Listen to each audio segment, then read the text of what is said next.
വിശദമായി നോക്കാം. സെക്രട്ടേറിയറ്റിലെ north gate തുറക്കുന്നു. സെക്രട്ടേറിയറ്റിലേക്ക് പ്രതിഷേധ സമരങ്ങൾ എത്തുന്ന നോർത്ത് ഗേറ്റ് ഇനി തുറന്നിടും. നാളെ മുതലാണ് സമര ഗേറ്റിലൂടെ പ്രവേശനം അനുവദിക്കുന്നത്. 3 വർഷം മുൻപാണ് ഗേറ്റ് പൂർണ്ണമായും അടച്ചത്. ഉമേഷ് ബാലകൃഷ്ണൻ വിവരങ്ങളുമായി ചേരുകയാണ്. ഉമേഷ്, വീണ്ടും ഈ ഗേറ്റ് തുറക്കാനുണ്ടായ ഒരു സാഹചര്യം അതെന്താണ്?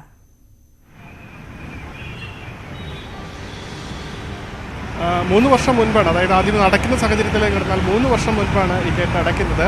ഇതാണ് നമ്മൾ ഏറ്റവും കൂടുതൽ ദൃശ്യങ്ങളിൽ സമരവുമായി ബന്ധപ്പെട്ട് കാണാറുള്ള ഈ ഗേറ്റ് ഈ രീതിയിൽ കാണാൻ കഴിയുന്നത് 3 വർഷത്തിന് ശേഷമാണ്. കാരണം ഇതിന് മുന്നിൽ ബാരിക്കേഡുകൾ പൂർണ്ണമായി നിരത്തി അത് സ്ഥിരമായി, അതായത് മാറ്റാൻ കഴിയാത്ത രീതിയിൽ ബാരിക്കേഡുകൾ സ്ഥിരമായി നിർത്തി തുടങ്ങിയിട്ട് 3 വർഷം കഴിഞ്ഞിരിക്കുന്നു.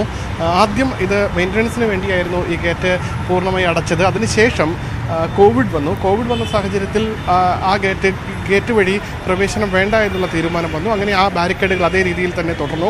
അതിനുശേഷമാണ് ആദ്യ എൽ ഡി എഫ് സർക്കാരിൻ്റെ പിണറായി സർക്കാരിൻ്റെ അവസാന കാലഘട്ടത്തിൽ വലിയ സമരങ്ങൾ ഈ സെക്രട്ടേറിയറ്റിന് മുന്നിൽ അരങ്ങേറിയത്. അതോടുകൂടി ഈ ബാരിക്കേഡുകൾ സ്ഥിരമായി ഇവിടെ സ്ഥാപിക്കാൻ തീരുമാനിക്കുകയും ചെയ്തു.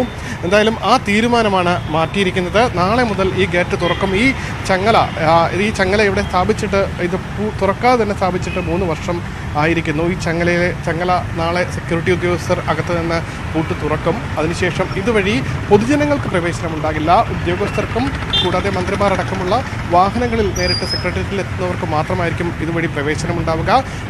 മറ്റുള്ളവർക്ക്, അതായത് പൊതുജനങ്ങൾക്ക് നേരത്തെ ഉള്ളതുപോലെ തന്നെ കണ്ടോൺമെൻറ്റ് ഗേറ്റ് വഴി പാസ് എടുത്ത് തന്നെ കയറണം.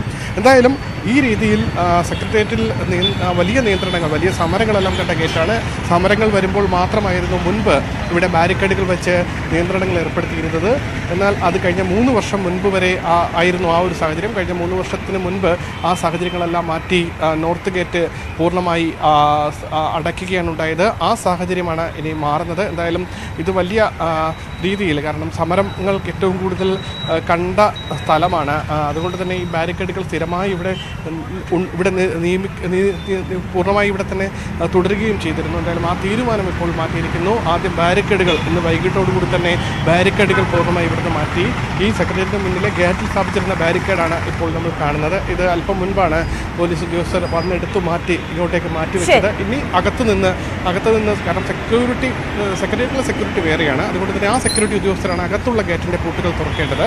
ഇനി മുതൽ നോർത്ത് ഗേറ്റ് അല്ലെങ്കിൽ സമര ഗേറ്റ് തുറന്നിടും. സമര ഗേറ്റിൽ സെക്യൂരിറ്റി ഉണ്ടാകും. അകത്ത് കയറുന്നതിന് നിയന്ത്രണങ്ങളെല്ലാം അതുപോലെ തന്നെ തുടരും. പക്ഷേ ഗേറ്റ് തുറന്നിടും. ഗേറ്റ് വഴി വാഹനങ്ങൾ കടന്നു പോകും. പൂർണ്ണമായ ഗേറ്റ് അടച്ച് ഇരുന്ന ഒരു രീതി അത് പൂർണ്ണമായി ഒഴിവാക്കുകയാണ്. എന്തായാലും 3 വർഷം വേണ്ടി വന്നു. അല്ലെങ്കിൽ ഇപ്പോൾ കാര്യമായ സമരങ്ങളൊന്നും ഈ ഘട്ടത്തിൽ നടക്കുന്നില്ല. ഇത് കൂടാതെയാണ് സെക്രട്ടേറിയറ്റിൽ ജീവനക്കാർക്ക് പഞ്ചിങ് ഏർപ്പെടുത്തുകയും അതിനുശേഷം അവരുടെ തുടർന്നുള്ള ഓരോ ദിവസവും പഞ്ച് ചെയ്ത ശേഷം മുങ്ങാതിരിക്കാൻ വേണ്ടിയുള്ള ക്രമീകരണങ്ങൾ ഏർപ്പെടുത്തുകയും ചെയ്തത്. എന്തായാലും ആ ജീവനക്കാരുടെ കൂടി ഒരു ആവശ്യത്തിന് ഉമേഷ് ബാലകൃഷ്ണനാണ് വിവരങ്ങൾ നൽകിയത്. സമര ഗേറ്റ് എന്നറിയപ്പെടുന്ന